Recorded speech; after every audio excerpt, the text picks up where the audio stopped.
Welcome to this week's edition of the EdTech Pulse. Today, we're going to jump into the third component of this series, myth versus reality. And we're going to take a deep dive into myth number 3.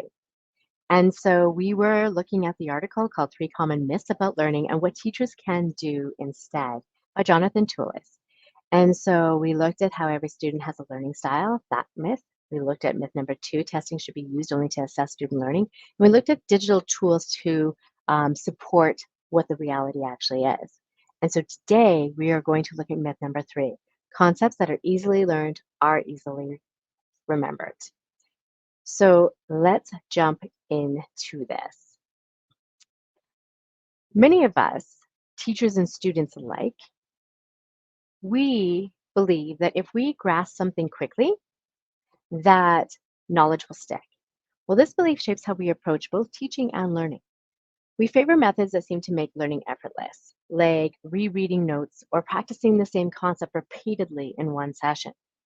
But what if I told you that this approach might be setting us up for quicker forgetting? So, looking at the forgetting curve, we can see that the more ways we engage with information, the less likely we are to forget. So, if we only engage with something for a quick amount of time, are we actually going to retain that? No, we're going to forget it quite quickly. So, research tells us that the techniques that speed up learning can also speed up the rate at which we forget. So, how do we combat this in the classroom? Well, the key is to introduce what we call desirable difficulties. It's about slowing down to engage with the material. For example, when students practice retrieval, trying to recall information without looking at their notes, they make more mistakes initially. We talked about how the brain dumps can be really effective, though, once you do bring in peer collaboration, because then they can learn from each other. So we want to really focus on having some desirable difficulties, but at the same time having productive struggle, because we know that not all struggle is beneficial. So we must avoid unnecessary complexities that lead to frustration. Productive struggle focuses on the essential aspects of learning. Another powerful strategy that we can use for that productive struggle is distributed practice, studying in shorter sessions over a longer period. It feels harder than cramming, but it significantly boosts memory retention. So, distributed learning over time anchors knowledge more deeply than master cram learning sessions. And so, we're going to look at some tools to help support that. And we want to focus on embracing the challenge, enhancing the learning. And so, we are going to dive into these different tools or different kind of concepts. So, the first one is simulations and games. Well, digital simulations in educational games can introduce complex problems in an interactive format, requiring students to apply concepts in varied contexts. They can also offer immediate feedback, allowing learners to understand their errors and correct them, which is a form of desirable difficulty. We can also look at coding challenges and interactive tutorials. So websites like code.org, Scratch, MakeCode, they offer activities that help students solve problems, often with increasing levels of difficulty. These platforms also often use gamification to motivate learners to tackle those harder challenges. Collaboration tools is our next one. Tools like Google and Microsoft for Education and Discovery Education enable collaborative learning. Lots of times we just assign things in a Google Classroom to students individually. But note that if we have them working within those spaces collaboratively, they are working together to solve problems. They are teaching and learning from each other. These are really important for retention of information. Collaboration often involves explaining and also defending what one's thinking, which can also help to deepen that understanding. Multimedia creation tools.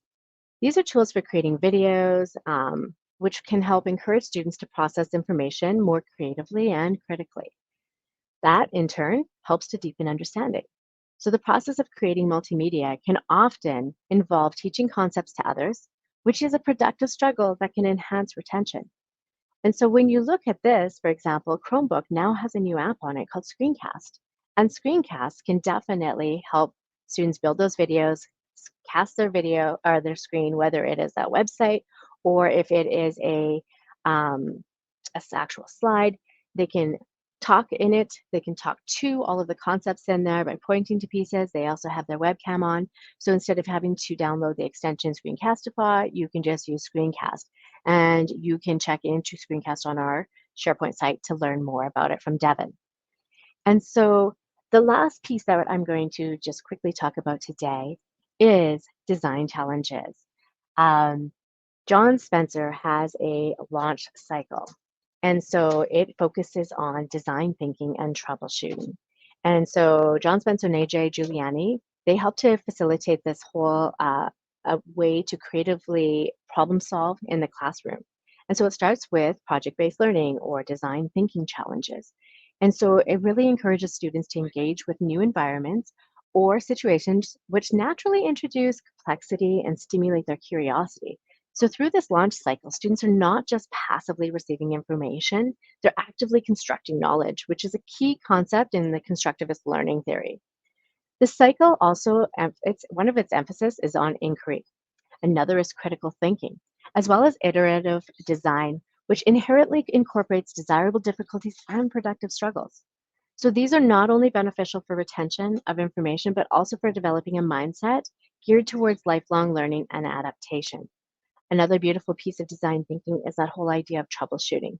Troubleshooting and having those challenges help students to really learn and engage. And so, with that, today, those those are some different kind of activities that help to support that whole idea of easily learned, easily remembered. It's a myth. We need to make sure that there is some complexity and some challenges, yet not too challenging to ensure that students are retaining information. And we can do this through using some of these different kind of digital tools. So the Minecraft, the coding websites, the multimedia, the collaboration within our Google and Microsoft world, as well as designing projects that inherently build that idea of that engineering kind of model and design thinking. So I hope that you enjoyed today, and we're looking forward to connecting on the next EdTech Pulse.